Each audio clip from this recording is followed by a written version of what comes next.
Indeed. And we're back. This is Laurie Houston with David Watson. David is in trance with the Willows. If you want more information, go to askthewillows.com. Today we're going to talk about happiness.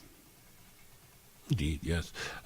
Happiness is that which is a natural state of being for all living and sentient creatures.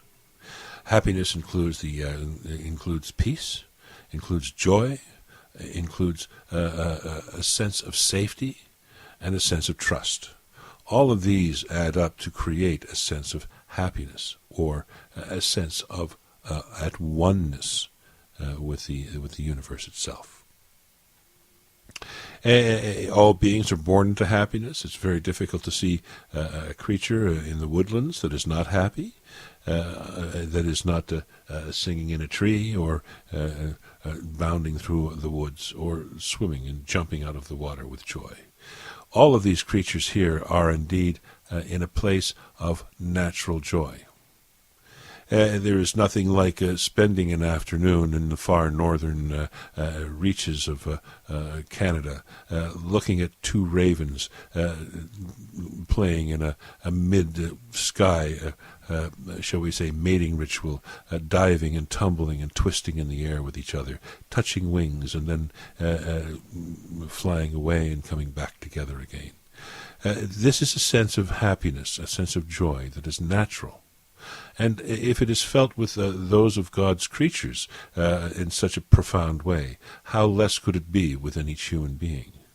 Yet the difficulty with happiness with most people is the thinking process, you see.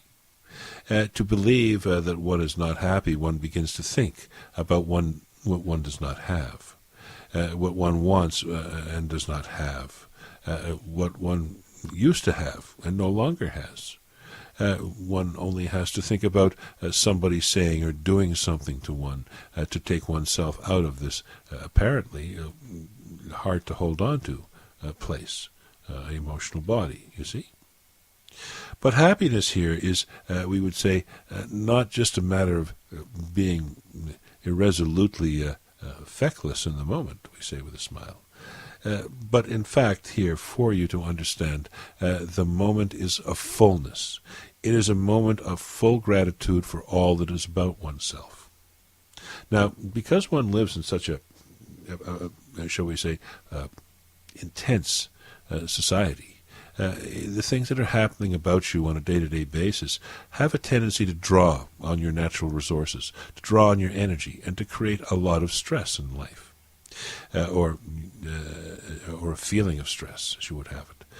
These things naturally pull on your own sense of well-being and have a tendency to wear one down in a very quick and short amount of time. So this means that the individual begins to lose their sense of joy, their sense of happiness, as they become tired from dealing with the muck that the day-to-day life has to offer, as they would look at it and see. Yet in truth, would you ask yourself this question and say, is happiness something that is going to be created by something outside of myself? Or is happiness going to be created by something inside of myself? You see, this is the big question. Because whatever you have outside of yourself, whatever you try to accumulate or buy or keep or create or put together, will in time, as you would know from the way that life works, evolve and change and become something else. And that is not a happy thought, because one often sees something that gives oneself a sense of happiness in the moment, and then as it changes, the sense of happiness begins to change to despair, because the object did not remain consistent, you see. So, is happiness a matter of keeping things the same? Well, if you believe that it is, then you will only be having a matter of fleeting happiness in your life. Yet if you understand the true nature of happiness is in change, is in understanding the nature of shift, then one can be happy all of the time, because then one is not disappointed by the events that are occurring in life. One instead is in a place of new expectation, new insight, and new creationism. And that means that in that happy state, the happy state that comes from knowing that one is not going to be, shall we say, influenced by the energy of anything around oneself, because one would hold on to one's inner sense of resourcefulness and inner sense of knowingness and hold on to that as their happy state. Now, it's easier said than done. It's one thing talking about it, but another doing it. And that's where the magic comes in.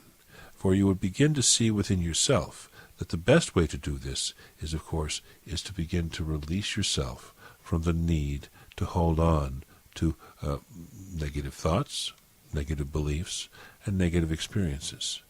Even if something has just happened to you in the moment, it is still best to move away from it in this way and step into a state here of release. For example, if somebody dropped a hot poker in your hands at a barbecue, you would drop it very quickly. You would not hold on to it, for you would not want to be burned. Yet the emotions that one would carry with one's forward into life act very much in that way, as if they are hot coals or a hot poker poking at one's heart. And instead of just dropping them and letting them cool off somewhere else, one then reaches out and embraces them and holds them even closer to the heart. To release yourself from this kind of happiness or unhappiness, one would enter into a state of, shall we say, simply stepping away from those events and those negativities that are causing this negative response. You see? So this is one way of thinking about it. But happiness is not a matter of moving away from, but a matter of holding on to what one already knows as true and holds within one's own heart. So we would think here that this is perhaps the beginning of a discussion about this, and would always welcome your opinion about the same. Perfect. All right, you've been listening to The Willows. If you want more information about David or The Willows, go to askthewillows.com. And thank you.